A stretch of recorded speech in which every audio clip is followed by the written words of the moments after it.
Os maiores crimes da humanidade.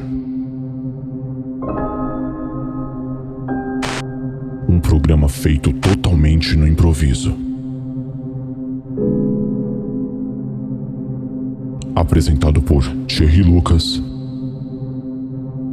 e Letícia Antunes. Duas pessoas que só sabem falar merda.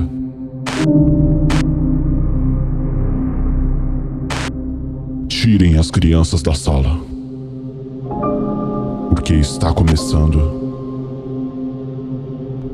Filhos de Tarantino.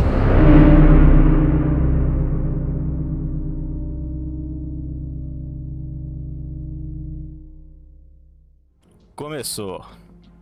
Filhos de Tarantino está ao vivo. Hoje é um episódio teste. E pra você que não sabe o que é o Filho de Tarantino, essas duas pessoas aqui falando merda sobre crimes que ocorreram no mundo. Esse é um podcast pro pessoal esquisito, que acha interessante aí descobrir os crimes que acontecem em nosso planeta Terra. É importante deixar claro que não vamos dar opinião sobre o acontecimento, apenas vamos trazer as informações recolhidas. A gente sabe que o cara é um monstro, que a pessoa é horrível e que não pode fazer isso com um coleguinha, né? E estamos aqui, Jamais. eu, Thierry Lucas e Letícia Antunes. Buenas noites. Boa. E o que a gente vai ter hoje aí? Manson. Nossa, Charles amiguinho. Manson. E por que o Charles Manson no primeiro episódio? Porque pra fazer jus ao nome, né? Filho de Tarantino. O último filme do Tarantino foi em homenagem a Charles Manson em Hollywood. Homenagem é foda, né? Mas foi um negócio lá, né? Foi um negócio lá. Foi o que deu a hype no filme, né? Foi, exatamente. Chamou a atenção. E vamos pra cima aí. Esse é o pilotinho. E traz essas informações aí pra nós e vamos começar o bater papo. Então, Manson. Quem é Charles O Manson? áudio. O áudio. Você tava fechado. Como assim? Ah, não tava te ouvindo. Ah, agora você tá ouvindo? Tô. Quem é Charles Manson? Bom, o Manson foi um cara que ele já veio, tipo, renegado desde o nascimento dele. Ele tinha uma mãe que era alcoólatra, ela engravidou dele com 16 anos, e o pai dele, ele era um golpista, então, tipo, quando ficou sabendo da gravidez, o pai dele sumiu no mundo, então ele nunca conheceu o pai. E aí rolou umas coisas já depois do nascimento dele, tipo, a mãe dele demorou muito tempo pra dar um nome pra ele tinha uma irrelevância, assim, pra ela, até esse ponto, de ele demorou muito tempo pra ter um nome. Tem umas histórias de que a mãe dele tentou trocar ele por bebida, por causa do alcoolismo e tal. E aí o famoso sobrenome dele aí, que é o Manson, nem é da mãe nem do pai. Na verdade é de um padrasto. E foi a única pessoa que ele teve alguma ligação afetiva, assim, durante a infância, porque a mãe era meio negligente. Então o Manson veio do padrasto dele. O padrasto dele era o Marilyn Manson? Não, mas o Marilyn Manson tem o nome de Manson, ele colocou no artístico Manson em homenagem ao Charles Manson. Nossa, Diz aí na internet. que homenagem, né? É, pois é. Porque na história do Manson, ele teve uma ligação com essas coisas de música e tal. E existe isso ele tem uma influência, né? As pessoas gostam de falar sobre ele, é meio mórbido isso, mas o cara, ele fez um culto, ele chamou uma galera pra ficar perto dele, e mesmo depois do monte de merda que ele fez, as pessoas ainda meio que ficam seguindo ele, querendo saber da vida e querendo saber de tudo sobre ele. Então é meio estranho isso daí, de mesmo o cara tendo ficado lá atrás com todas as histórias de culto dele, e hoje em dia ele ainda tem uma fama, ele é tipo uma personalidade, ele não é um criminoso, sabe? Ele é O cara entrou pra cultura pop. exatamente. Certo. Famosinho. Então qual foi o primeiro crime dele? Então, ele, quando ele era muito novo, ele foi preso, eu não lembro a idade, acho que foi 15 anos, ele foi para um reformatório por conta de um assalto no mercadinho. Certo.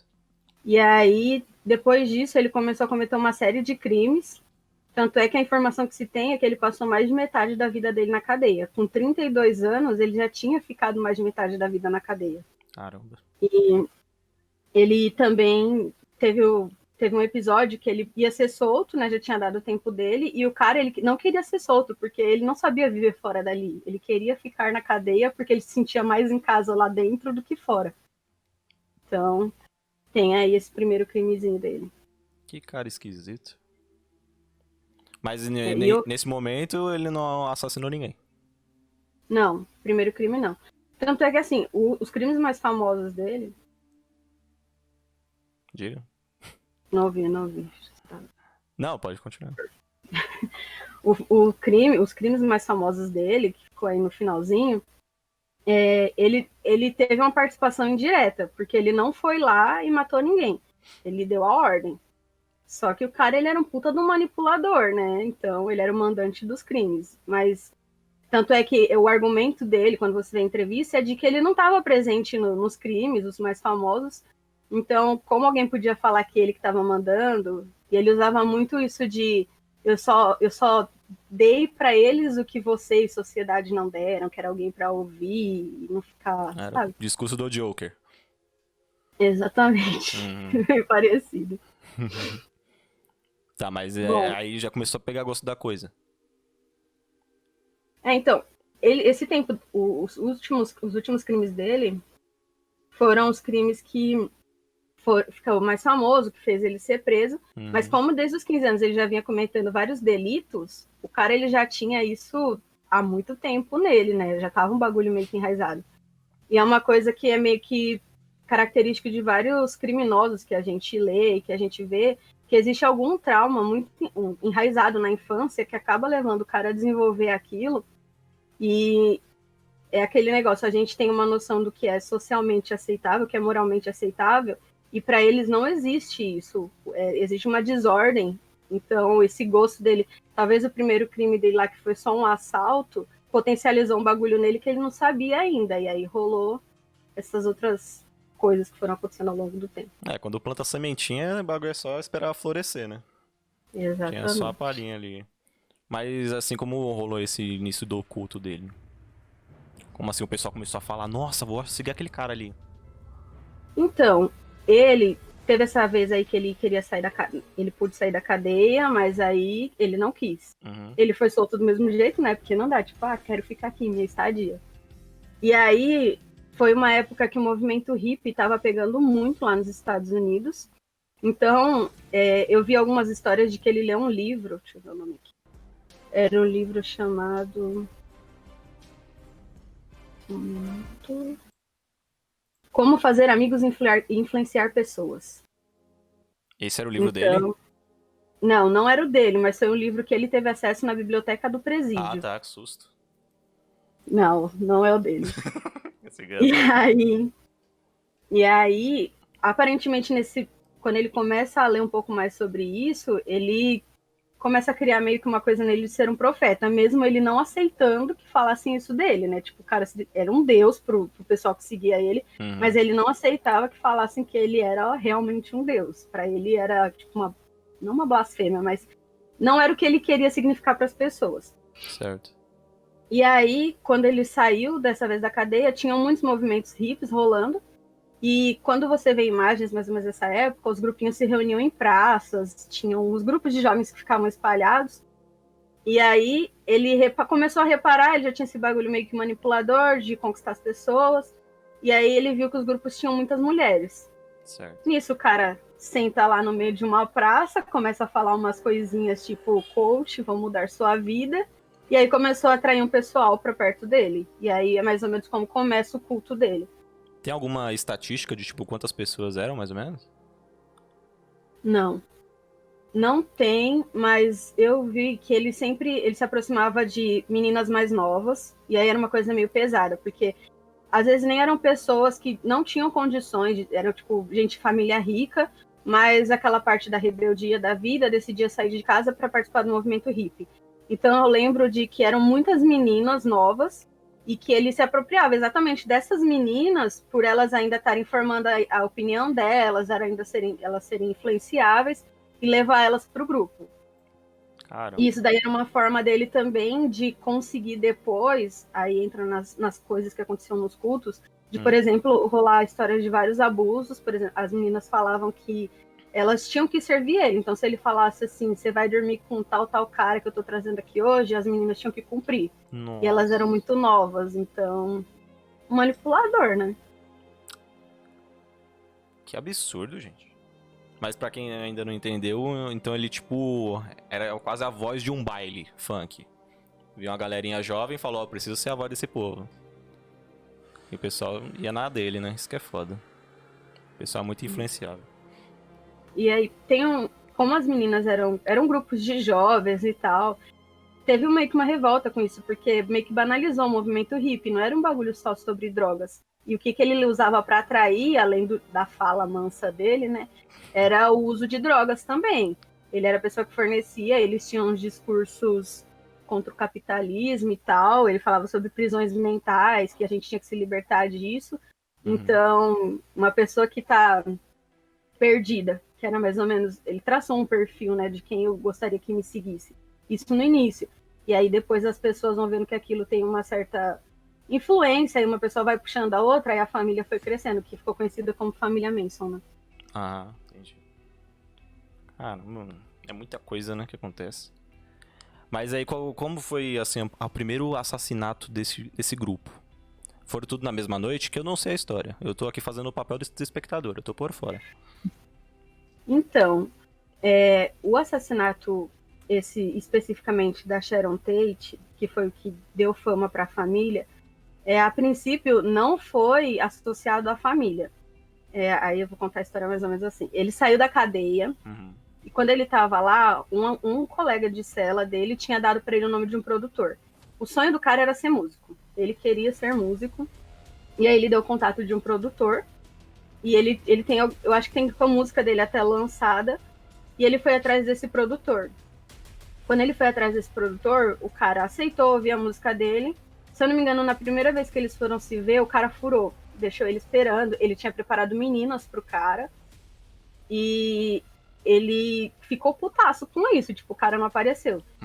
E aí, numa segunda oportunidade, eles tiveram esse contato, e o cara, tipo, meu, não dá, suas músicas não dão. E ele ficou muito puto com isso. E nisso ele começou a incentivar o pessoal de que a gente precisa resolver, porque era o sonho dele, o cara queria ser músico. E aí rolaram umas coisas meio que paralelas com isso. Ele se inspirou, por exemplo, nos Beatles. Quando saiu o White Album, o álbum branco, que foi em 68, ele tinha certeza que aquele álbum tinha sido escrito para ele. Então, ele ouvia isso, o álbum dos Beatles. Ele ouvia as músicas e ele interpretava na cabeça final para ele. Eles estavam tentando passar alguma informação através daquelas músicas. Calma, repete aí que deu uma travadinha aqui no começo.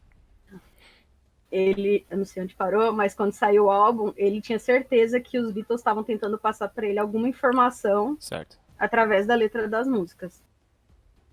E aí foi onde começou meio que uma pira dele, que ficou conhecida como Helter Skelter, que era uma música desse álbum branco. E na música, ele tinha certeza que estava sendo falado sobre uma guerra racial. E que alguém precisava começar essa guerra racial. Certo. Então, nas letras e tal. E aí, nisso, com a fala dele, ele foi, tipo, chamando a galera pra falar, meu, vai ter uma guerra racial, vocês precisam se unir comigo, porque daqui a pouco vão ser brancos contra pretos. E a gente vai precisar estar junto, a gente vai precisar estar preparado. E aquela galera super influenciável e tal, elas foram entrando nessa onda. E ele tinha esse negócio com a música. O produtor que rejeitou ele morava numa casa na Cielo Driver. E o Manson foi até a casa dele. Então ele sabia onde o cara morava. E aí, quando existem relatos de que o Manson foi atrás de novo do cara, e ele sabia já que o cara não estava morando lá. Eu não lembro o nome do produtor agora. Acho que eu tenho aqui. Terry Melton. Certo. Ele foi até essa casa e eles não moravam mais lá. Quando ele foi, ele já sabia que quem tinha alugado a casa tinha sido Polanski, e ele estava morando lá com a mulher dele, a Sharon Tate, que estava grávida de 8 meses. E aí, como o pessoal começou a meio que ficar putaço, porque, tipo, beleza, vai ter uma guerra racial, mas não tá acontecendo nada. As pessoas estavam meio que perdendo a fé nele. Então, aparentemente, ele tentou iniciar, vamos fazer alguma coisa para que acreditem que essa guerra racial realmente vai rolar. E aí, pode ter sido algum surto, a gente não tem como definir, ou a manipulação dele. Ele pediu foi o Tex, mas acho que 3 meninas, teve uma que ficou no carro e outras 2 que entraram com o Tex na casa. E ele mandou eles irem até a casa e matar todo mundo que tava lá. Tá, porra. E ele já sabia que o produtor não morava mais lá. Então, teve um bagulho meio sádico, tipo, eu só vou me vingar de alguma forma, porque ninguém tá dando atenção, o cara não quis minha música, a guerra racial não tá rolando. Tá, mas nesse caso aí, esse, tipo, foi o primeiro, foi o ataque grande dele, assim, tipo, o primeiro ou já teve outros antes? Que não foram, tipo, entrado pra mídia? Não, o grande, assim, o que fez, deu sucesso pra ele foi esse caso, e inclusive porque o Polanski é um diretor, a Sharon Tate era uma atriz da época, e antes, os crimes que eles cometiam na família eram crimes tipo de roubo, tipo, as meninas comiam lixo, o cara manipulava as pessoas de convencer, tipo, se você comer do lixo, você vai estar comendo do bom e do melhor. E aí eram pessoas muito devotas a ele, então tinham pequenos roubos, essas coisas na família, mas o que marcou, que foi o que deu visibilidade para a família foi esse caso. Eu acho que muito por conta da relevância de a casa de quem tinha sido o crime. Uhum. Nossa, então ele tem, tipo, um poder muito de ser manipulativo com as pessoas, né? Tipo, o poder de manipulação que ele tem é absurdo.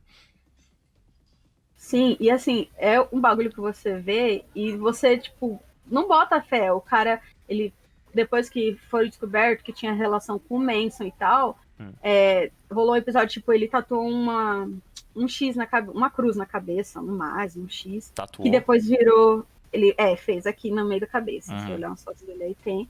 E aí depois, de alguma forma, aquilo virou uma suástica nazista. Eu não lembro, não sei em que momento foi, mas a princípio era um X. E o poder de persuasão dele era tão grande que quando tinham 3 seguidoras deles, né, 3 membros da família, que foram para o tribunal, as meninas iam de mão dada, elas tatuaram a testa também, elas iam cantando e elas não colocavam a culpa nele em nada, tipo, o cara era endeusado. Caralho. Então é bem louco. Mas só pra gente terminar o caso aí da Sharon Tate, que foi o mais famoso, ele mandou eles irem até a casa. E aí, chegando lá, tava o Polanski, ele tinha viajado, ele não tava na casa. Tava a Sharon Tate, mais 3 amigos. Tinha o cabeleireiro dela, que era um ex-namorado e muito amigo dela também, e um casal de amigos. Ela tava grávida de 8 meses e meio. Então os caras, eles chegaram, não sabe se sob efeito de drogas ou qualquer coisa do tipo, às vezes é só maldade que tem ali na pessoa mesmo, né? Uhum. O poder da influência. Eles mataram eles todos que estavam na casa a facadas. E a história que se tem é que a Sharon ela morreu pedindo para não matarem ela por causa do filho. Tava tendo uma festa, né? Salva o bebê dela. Tava tendo uma festa na casa dela? Não, eles só estavam fazendo meio que uma reuniãozinha de amigos. Ah, tá. Noitinha da galera. Sim. E aí eles mataram eles a facadas. A Sharon, se eu não me engano, ela tomou 16 facadas na barriga. Nossa. Eu, tipo, meu, não tem o que falar, né? Não teve sobreviventes? Não teve. E como ele tava meio que fissurado nesse bagulho da guerra racial, ele pediu para os caras na casa deixarem frases com alusão às Panteras Negras. Porque alguém precisaria ser associado ao crime. E como nada estava acontecendo, vamos lá deixar algum vestígio de que foram eles que começaram. Era uma forma dele tentar iniciar esse movimento, essa guerra racial que ele estava querendo promover. Uhum. E aí, as imagens que tem sobre o crime, elas são bem pesadas. E eles escreveram com o sangue das vítimas nas paredes, morte aos porcos, eles escreviam pigs na parede, que era como eles se referiam à polícia. E era no intuito de deixar entender que tinha sido os Panteras que tinham começado e aí promover uma briga polícia e os negros e dar esse início aí da guerra que ele tanto achava que tinha ouvido no álbum. Que foi por água abaixo, né? Não Sim. aconteceu nada. O cara... ele foi vacilão, porque ele despirocou... Achei que você ia falar que tinha sido vacinado. Não, vacilão. Droga, mas ele era idoso, era capaz de ele estar sendo vacinado já e a gente ainda não. É foda. Mas ele meio que... Eu acho que ele ficou pistola, porque como não associaram o crime com os Panteras, ele mandou os caras irem cometer um outro crime ali perto. E aí, tem relatos de que ele estava presente nesse dia, mas ele não fez nada, e tem relatos de que ele não estava. Mas teve a casa do Tate LaBianca, o LaBianca, era a casa dos LaBianca. Certo. O cara simplesmente eles chegaram e mataram todo mundo. E aí começou a rolar umas associações por vacilo deles mesmos. Ah, foi um crime com coisas muito semelhantes um do outro. Esse era a mesma Ah, coisa. Pintaram com sangue. eu não sei se nessa casa eles pintaram, mas as facadas foi a mesma pegada do crime que ele tinha cometido anteriormente, porque o Tex ele estava de novo nesse assassinato. Uhum. Dizem que o Manson estava lá, mas ele alega que Tava e só quem no vai carro. provar que eu tava? Tipo, todo mundo defendia ele, né? Quem vai provar? Uhum.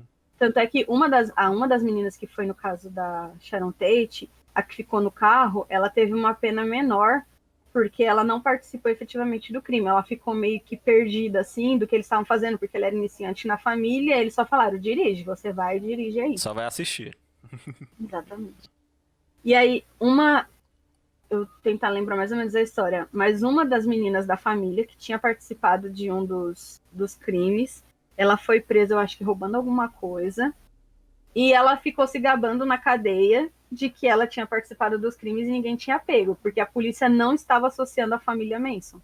Então os caras estavam, tipo, dando tiro no escuro, eles não sabiam quem tinha feito aquilo. E ela ficou se gabando na cadeia de que ela tinha participado.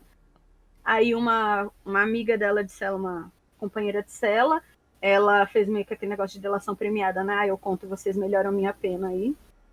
E aí ela contou. Aí foi o momento em que eles associaram os crimes com a família Manson, porque a outra falou demais na cadeia. Caramba, mas não afetou a pena dela. Não aumentaram, nem mexeram. Ou ela saiu Ela antes? tinha sido indiciada, ela tinha sido presa por alguma coisa pequena, só que como teve associação com o crime depois, ela ficou presa. Aham. Só que é aquele negócio, quando essas meninas, elas iam pro tribunal, todas que foram associadas, né, eles começaram a ficar desconfiados. Todas que eram associadas, elas passavam pano pra caramba pro Manson. Tipo, eu falava que eles perdiam a paciência com elas quando elas iam pro tribunal, porque elas estavam de mandada, cantando, e não falava coisa conexa, só ficava protegendo ele era um deus do mundo. Mas tipo, a vestimenta era de hippie mesmo, tipo, a galera da paz e amor? As meninas, as fotos que eu vi, elas, pelo menos essa parte da cadeia, elas estavam com os vestidos longos, o cabelo assim, divididinho na frente.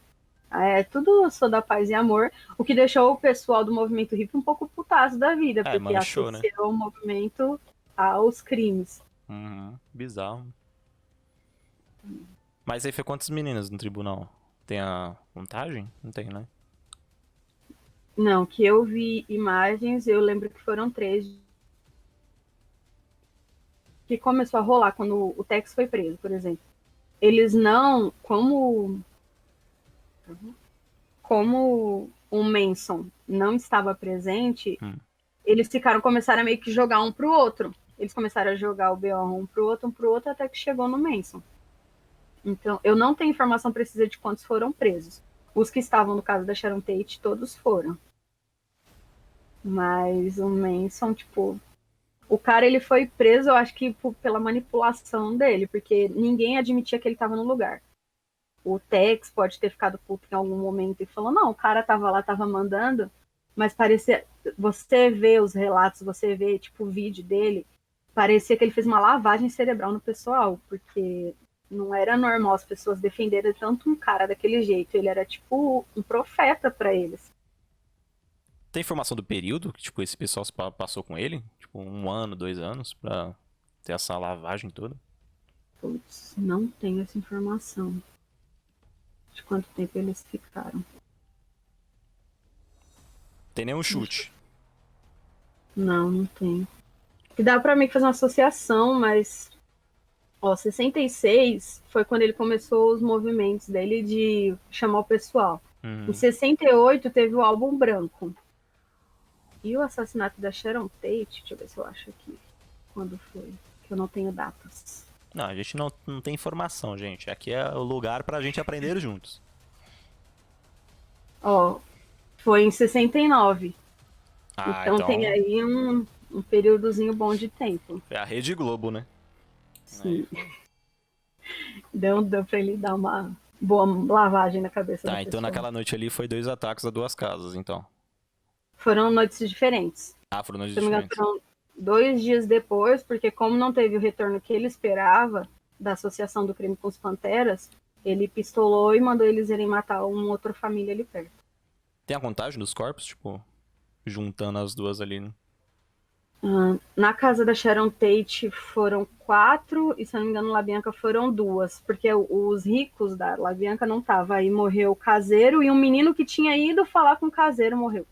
Caralho, que azar. Então, mas eu acho que assim, a pegada do Manson não é especificamente os crimes que ele cometeu. Tipo, é uma puta barbaridade o que eles fizeram com a Sharon Tate, com todos, né? Mas ela, tipo, uma pessoa morrer implorando pra não matarem o filho dela, não matarem ela, tipo, me leva de refém, tentar de todas as formas. Meu, ela tava dando à luz, ela tava com 8 meses e meio.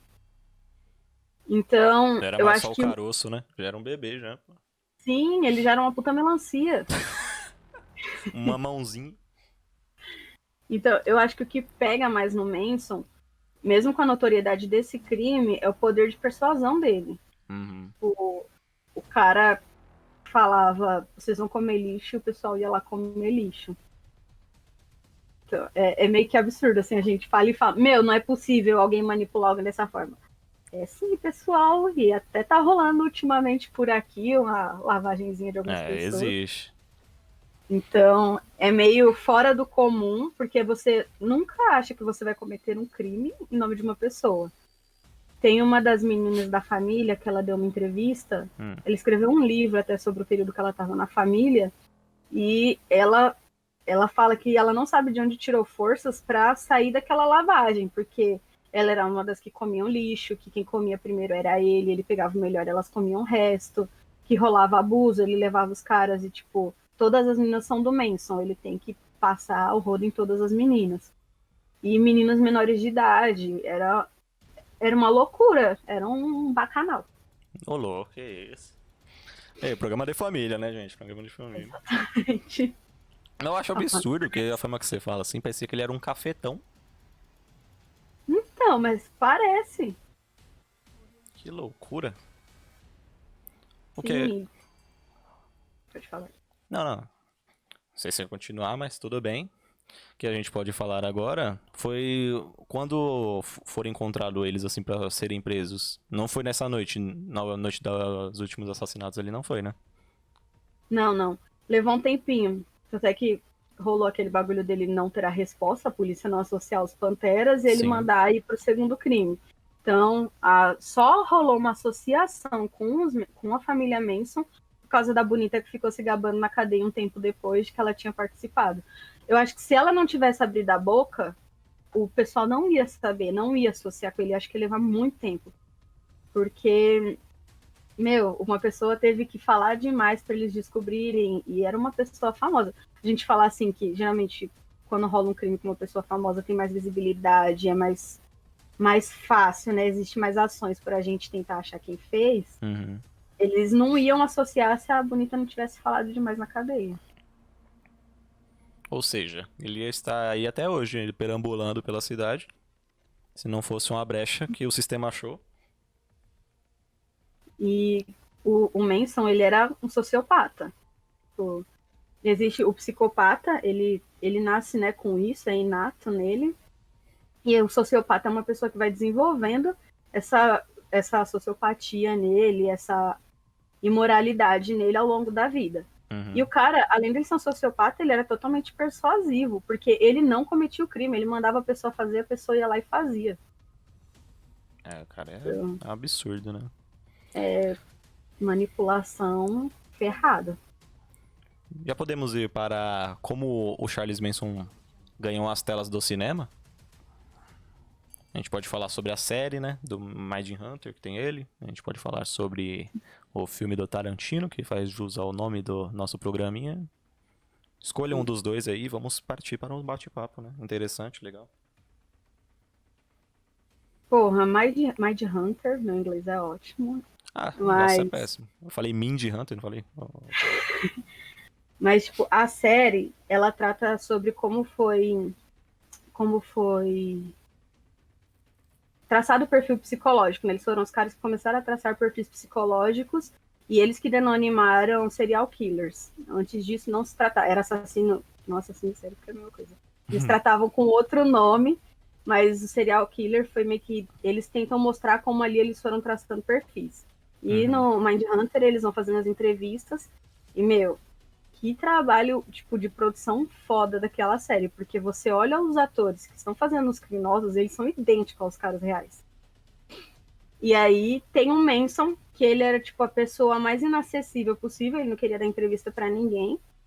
E a série mostra, mais ou menos, na segunda temporada, qual foi o processo que eles conseguirem chegar no Manson.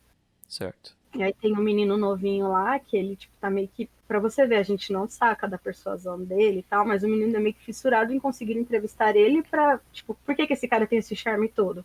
Menino? E aparece... Uma criança? Não o menino. É porque tem o policial mais velho e tem um policial que é mais novo. Tá. Não, Tem o entendi. Não, foi policial mal. mais Imaginei uma novo. criança na bicicletinha aqui, ó. Vou trocar ele. Deixa eu ir lá entrevistar o Manson. Trabalho de artes. E aí, é bem rápida a aparição dele na série, mas, meu, é um diálogo que te prende. Eu acho que deve ter uns 10 minutinhos ali a parte que é dele, mas você fica fissurada no cara falando e você se pega pensando, puta que pariu, talvez esse cara me convencesse a fazer alguma coisa que eu não queria. E mesmo sendo na série, né? Tipo, não sendo o cara real. Mas faz E o cara jus da... à entrevista real que teve com ele. Sim, sim. No da série, até mostra ele, tipo, sentando em cima de uma cadeira, aí tem aquele um pouco o negócio da pessoa estar acima dos outros, olhando aqui, ele era um baixinho. E aí o policial, né, nesse pedaço que mostra, o policial, ele, o que é mais novo, ele tá fissurado nele. O Manson tá falando e o cara tá cravado aqui olhando pra ele, enquanto o policial mais velho, ele tá putaço. Porque ele já tá passando por alguns problemas e o Manson vem, tipo, tirar de deboche, de que aquilo que eu tinha falado antes. O Manson, ele usa de que ele salvou as pessoas de um sistema que não queria salvar, ele deu alguma chance de vida para as pessoas, ele deu uma motivação. Ele até fala, eu salvei o filho de vocês. Caralho. Então, tipo, vocês abandonaram e eu vim aqui para socorrer eles. E a série, meu, vale a pena, assim, a série é muito boa, vale a pena assistir. Quem não tiver interesse em assistir, pode pegar só esse trechinho que tem do Manson, que vai fazer você Eu querer vou, assistir hein? a série Eu não inteira. assisti. Porque prende. E termina o episódio com o Manson dando, inclusive, um autógrafozinho pro cara. Porque nada. ele entra na cabeça do Pro menino? policial mais novo, isso, pro jovem de bicicleta. Ele vai falando, ele vai, tipo, trazendo a pessoa, que chega no fim, ele fala pro cara assim, gostei do seu óculos escuro, me dá ele. E aí o cara tira o óculos e dá pro Manson. É nada. Então, mesmo sendo uma reprodução, né, aquele espacinho de tempo, o ator é muito bom também. Inclusive, é o mesmo ator que fez o Manson em Era Uma Vez em Hollywood. Ô, louco. Mas ele é fazendo um trabalho de verdade, né? Exatamente. Mas é um pedacinho que te mostra um pouquinho de como ele tinha esse poder de persuasão. O cara sentou na frente dele e convenceu ele, sem nem olhar direito pra cara dele, a dar o óculos escuro. O cara que tá na cadeia, tá? Que eles pedem pra tirar a algema, tipo, querem conversar de igual pra igual. Vale a pena, muito bom. Uma coisa que a gente não chegou a comentar é qual foi o fim de Manson, né? Ele morreu de doença, né, na cadeia, foi isso? Morreu de velho. Morreu de velhice, né? Ele foi condenado à pena de morte, mas rolou aquele negócio que eles converteram, né? Não tinha mais... Saiu a pena de morte, tudo foi convertido pra perpétua. Então, ele tinha sido condenado, só que como não tinha mais a pena, depois de um tempo que ele estava preso, ele foi condenado à perpétua. Ele morreu em 2017, 83 anos, e ele ficou 4 dias internado, se eu não me engano, e aí foi doença mesmo. Provavelmente doenças da idade. Não teve o fim que merecia, porque estavam esperando a pena de morte, né? Deram a pena de velhice, aí é foda. Aposto que foi ele que convenceu até os caras a converterem a pena de morte. Ele que falou, não, pessoal, pra que isso? Foi com certeza. Se ele pegou um óculos, ele não ia conseguir mudar. Exatamente. E eu tenho também o filme do... a gente vai falar, né? Do filme do Tarantino, que é uma vergonha, né? Não, mentira, brincadeira. Mas lá no filme do Tarantino, tudo que você falou aí durante esses 20 minutos não acontece, né? De verdade. É tudo brinks do Tarantino. Só a menção. Quer comentar um pouquinho? Comenta um pouquinho. Sim. Então, o Era Uma Vez em Hollywood, ele meio que teve uma polêmica já antes do filme sair, porque como teve esse bagulho do Manson ser uma pessoa que é muito procurada, a celebridade. Quando falou que ia ser sobre o caso da Sharon Tate, já falaram, puta merda, vão colocar o Manson, vão, sei lá, dar um filme para um cara que não merece um filme. E aí rolou uma polêmica, teve um pessoal da família da Sharon Tate que não aceitou. A Margot Robbie, depois ela falou que é a irmã da Sharon Tate que concordou, porque ela, depois que viu o roteiro, viu que não era a mesma história, né? Eles traçam meio que duas Eles histórias pensaram que ia paralelas. ser um bagulho da história mesmo, né? Sim, tipo, Entendi. vão lá mostrar o cara matando e vão dar notoriedade pro cara matando ela. Uhum. E não foi. O Tarantino, ele faz meio que uma homenagem pra Hollywood, né, daquela época. E aí fica paralelo à história da Sharon Tate. Ela é bem, tipo, plano B, assim, no filme. Ela tem mais visibilidade no finalzinho. E aí aparece meio que como que a família Manson chegou ali. Só que eles contam de outra forma. O Tarantino, como ele queria... Aparentemente, ele queria prestar uma homenagem, né? A gente tem um desfecho diferente do que rolou no caso real. Muitas pessoas foram assistir uma vez em Hollywood, a gente vai ver Tarantino, a gente espera muito sangue, né? A gente espera a carneficina. Uhum. E muitas pessoas reclamaram do filme por conta disso. Tipo, foi com uma expectativa de vamos ver um Kill Bill aqui de novo e não rolou. Porque a cena a mais sangrenta do filme é bem lá pro final, é tipo a última cena, vale a pena. Brad Pitt, O resto... excelente na sua atuação. Só o final, porque o resto do filme é só a menina fazendo biquinho pro Brad Pitt toda hora, assim, ó. E a fazenda que eles falam que tinham as gravações, realmente rolou na vida real de que a família Manson, eles estavam naquela... o rancho, eu não lembro o nome do rancho, mas que mostra no filme, eles realmente estiveram lá. Eu acho que o Tarantino foi pegando alguns ganchos para colocar o Manson no mesmo caminho do Brad Pitt. E aí chegar até a Sharon Tate, porque no filme o Brad Pitt que é o vizinho da Sharon Tate, com o Leonardo DiCaprio.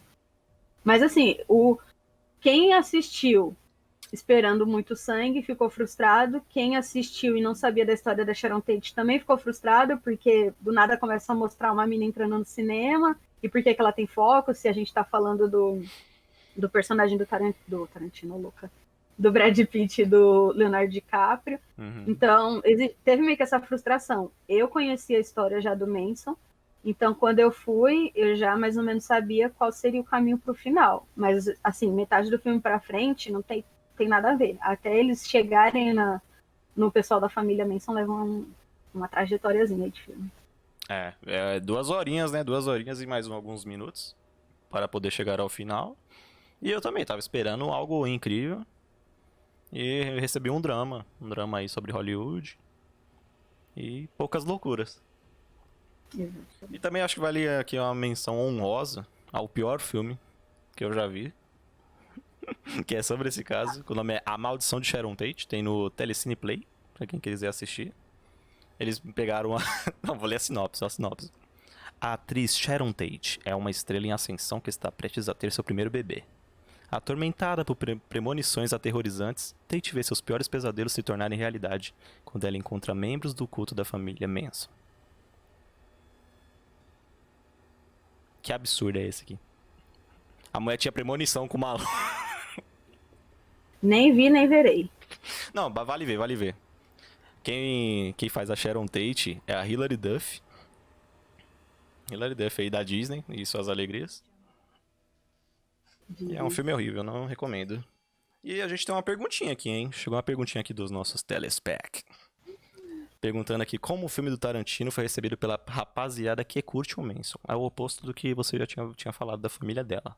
Tem, tipo, galera que gosta do Manson até hoje, que viu esse filme e tem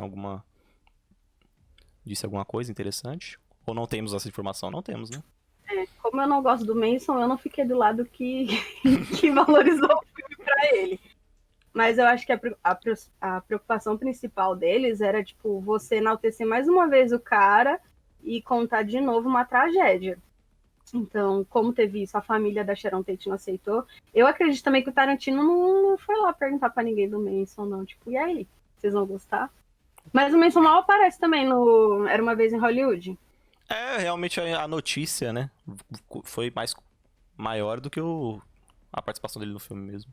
Porque eu tô falando, o negócio O cara é uma celebridade, colocou o nome dele ali no meio, colocou com um puta diretor fazendo um filme que vai colocar o cara no meio. Acho que já foi meio que uma expectativa do que vão mostrar. E como tem esse bagulho do Tarantino ser sanguinário, esperavam que fosse mostrar os crimes reais. Acho que teve uma frustração da porra, assim, de uma galera em relação a isso, de não ter o sangue. Um Manson é meio que B no filme. A Sharon Tate também, ela é mais pro final. O foco do filme são outras pessoas. Interessante. E temos mais alguma coisa pra falar? Acho que, pelo menos na minha mente, não veio nada até agora. Quer dizer alguma coisa? Deixa eu ver, que eu não lembro da história dele. Então vamos Não. encerrando por aqui. Já deu quase 1 hora. Deu até mais do que eu pensei. E foi uma alegria. Esse aqui é o episódio piloto, lembrando. Então, se você ver que nossa linha do tempo foi meio bagunçada, quando a gente tava encerrando, a gente voltou lá pro começo. É porque a gente tá testando ainda os formatos e como isso vai ser. Mas é o Filho de Tarantino. Vai começar a sair aí alguns episódios. E esse foi o primeiro episódio sobre o Charles Manson. Muito obrigado, Letícia Antunes, pelas informações. E Eu que obrigado a todos agradeço. que assistiram. Tem gente pedindo pra eu imitar a moça do biquinho novamente. Vai ter o VOD aí, gente, salvo. Vocês podem rever essa cena aí. Eu passando vergonha na internet. E mês que vem tem mais episódios. Já que estamos sendo encaminhados aí ao final desse mês. Mês chato, né? Mês chatinho. Mês que vem vai ser melhor. Fé. E esse foi o Filho de Tarantino. Abraço.